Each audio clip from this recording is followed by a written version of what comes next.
Okay, so this is Robert Giorgione for robertgiorgione.com. I'm here in London at the headquarters of Moet Hennessy, and I'm here with the chief winemaker of Cloudy Bay, Tim Heath, the iconic vineyard in New Zealand, and it's a great pleasure to have a chat with him.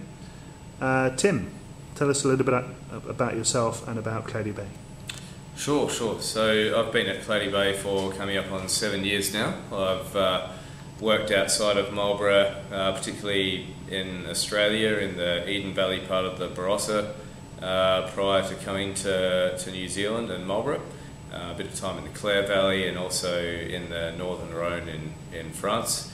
And it's just a fantastic place to live. I'm a keen fly fisherman. The outdoors is all there right on our back doorstep, and it's a lovely place, and I think a great place to grow grapes. We have a genuine cool climate, and I think that's reflected in the finesse that all the wines have, the lovely acid structures and balance that they have. So it's a nice place. But with regard to Cloudy Bay, we've been there for now 25 years. We started in 1985 with our first Sauvignon Blanc. And the company was started by a Western Australian gentleman by the name of David Honan, who also started a sister winery, Cape Mantell.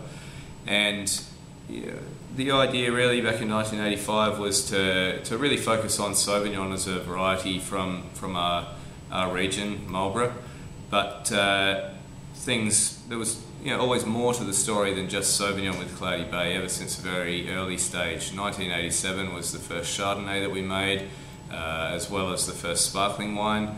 We started our journey with Pinot Noir still wines in the very early 90s, 1991 in fact. And there's lots of strings to our bow.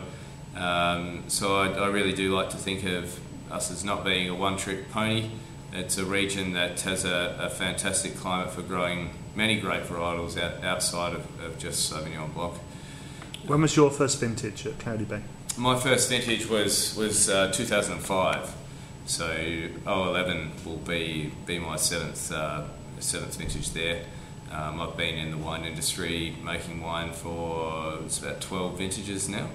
I've come from sort of a background where I initially started studying science, then decided that's not what I wanted to do. I didn't want to spend my life in an organic chemistry lab, then looked at becoming a chef, and then rolled into wine, and it's something that I've really enjoyed as a job. It's a bit of a journey then, hey? Yeah, a bit of a journey. Yeah. It must be a great pleasure to work at such an iconic vineyard, And, you must enjoy your job.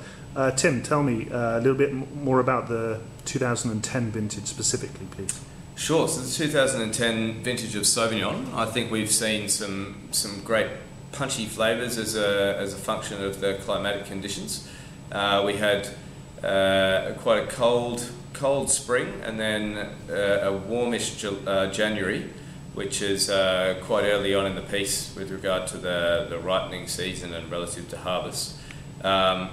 But then after that, things settled down quite nicely after that little 2-week sort of heat spike, if you like, and we had very even, mild conditions, and I think it's produced a wine of great intensity, but really good finesse, lovely crisp acid structures.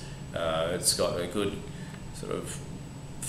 nice sort of fleshy core to it. It's not sort of big and fat and round, but there's a nice sort of tightness, but within that there's also a good bit of palate weight, with nice juicy sort of flavours, if you like, and a real mixture of flavours, right from some green herbal nettly characters through to a lot of tight limey lemon citrus, running up to a nice core of punchy tropicals, but certainly not either end of that spectrum of flavours speaking more loudly than the other. So a nice balanced expression of Marlborough Sauvignon. Good, nice ripeness. Yeah. 08 was a big vintage, wasn't it? How are the yields for 2010? They're obviously a lot lower. Yeah, as a region, definitely yields have been a lot lower in 2010 and also 2009. And that being said, for Cloudy Bay, we've always worked very hard on yield management. and have been running pretty low yields from day dot. That's part of what we do. So yield-wise, we haven't seen a big variation across the years. It's a pretty subtle variation. 08, we did a lot of green harvests and bunch thinning early in the season. It's important to kind of respect your vines and what they're capable of achieving, and sitting on that with some decent management is an important part of making wine.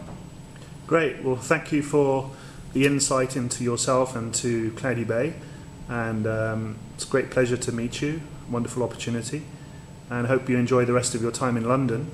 Thanks very much, Tim. Yeah, cheers, Robert. Thanks.